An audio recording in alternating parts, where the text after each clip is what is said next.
गुजरात में एक बार फिर से हादसे का शिकार हुई वंदे भारत एक्सप्रेस। गाय टकराने से क्षतिग्रस्त हुआ आगे का हिस्सा।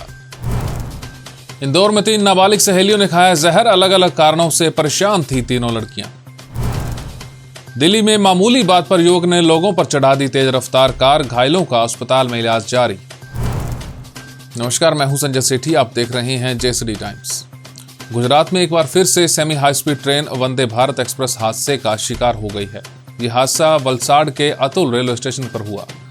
वंदे भारत एक्सप्रेस ट्रेन के सामने एक गाय आ गई। गाय के टकराने से वंदे भारत एक्सप्रेस का आगे का हिस्सा क्षतिग्रस्त हो गया है और पानी की आपूर्ति भी बाधित हो गई। इंदौर में 3 नाबालिग सहेलियों ने सल्फास की गोलियां खा ली, जिसके बाद 2 लड़कियों की इलाज के दौरान मौत हो गई, जबकि तीसरी लड़की की हालत गंभीर बनी हुई थी।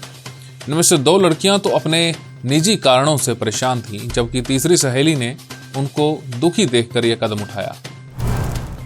दिल्ली के अलीपुर इलाके में एक सीसीटीवी फुटेज वायरल हुआ है, जिसमें एक कार सवार युवक ने मामूली विवाद में कुछ लोगों पर तेज रफ्तार कार चढ़ा दी। पुलिस ने आरोपी युवक को गिरफ्तार कर लिया है। उसके खिलाफ आईपीसी 307 यानी कि हत्या की कोशिश का मामला दर्ज किया है। घायलों को इलाज के लिए अस्पताल में भर्ती करवाया गया है। कॉमेडी क्वीन भारती सिंह और उनके हस्बैंड हर्ष लिंबाचिया की मुश्किलें एक बार फिर बढ़ती हुई नजर आ रही हैं। ड्रग्स मामले को लेकर भारती और हर्ष पर एनसीबी ने एक बार फिर से शिकंजा कस लिया है। एनसीबी ने कपल के खिलाफ कोर्ट में चार्जशीट दायर की है। डव ट्रेस्मे जैसी कई कंपनियों के ड्राई शैम्पूज में खतरनाक केमिकल पाए जाने के बाद हड़कंप की स्थिति है। कंपनी ने अपने प्रोडक्ट्स को अमेरिकी मार्केट से वापस मंगवाया है।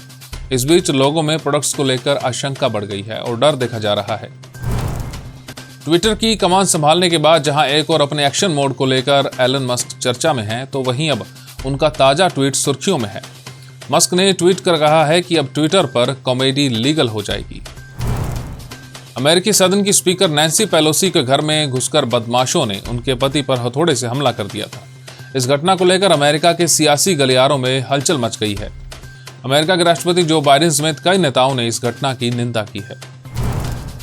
यूक्रेन पर रूस की ओर से लगातार बम बरसाए जा रहे हैं। मिसाइलें दागी जा रही हैं। रूसी हमलों के बीच यूक्रेन के बड़े हिस्से में बिजली आपूर्ति ठप हो गई है। युद्ध से प्रभावित यूक्रेन के लगभग 40 लाख लोगों को अंधेरे में रहने को मजबूर होना पड़ रहा है। ब्रिटेन के नए प्रधानमंत्री ऋषि सुनक ने पीएम मोदी की बधाई के लिए शुक्रिया अदा किया है और कहा है कि मैं ये सोचकर काफी उत्साहित हूं कि आने वाले महीनों और सालों में हम 2 महान लोकतंत्र देश रक्षा और आर्थिक क्षेत्र में बहुत कुछ कर पाएंगे। जेसीडी मेमोरियल कॉलेज में आज नए सत्र की शुरुआत के साथ ही हवन और इंडक्शन प्रोग्राम आयोजित किया गया।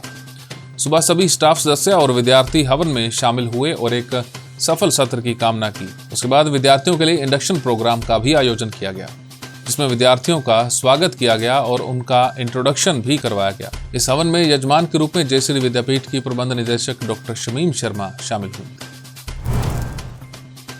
और अब बात आज के इतिहास की। 29 अक्टूबर 2005 को धनतेरस का दिन था और इस दिन दिल्ली 3 बम धमाकों से दहल गई थी। सरोजनी नगर, पहाड़गंज और गोविंदपुरी के व्यस्त बाजारों में हुए इन धमाकों में 60 लोगों की मौत हुई थी और 200 से ज्यादा घायल हुए थे। पहला धमाका करीब 5:30 बजे भारी भीड़भाड़ वाले इलाके पहाड़गंज में हुआ। ठीक आधे घंटे बाद लगभग 6 बजे एक और व्यस्त बाजार सरोजनी नगर में दूसरा बम धमाका हुआ। ये धमाके बस, कार और बाइक में हुए। इन धमाकों के पीछे आतंकी संगठन लश्कर-ए-तैयबा का हाथ माना गया। कोर्ट ने तारिक अहमद डार, मोहम्मद हुसैन फैजली और मोहम्मद रफी शाह पर देश के खिलाफ युद्ध छेड़ने, आपराधिक साजिश रचने और हत्या के प्रयास और हथियार जुटाने के आरोप तय किए थे। हमारी इस खास पेशकश में फिलहाल इतना ही। देश और दुनिया की तमाम खबरों के लिए आप देखते रहिए जेएसडी टाइम्स।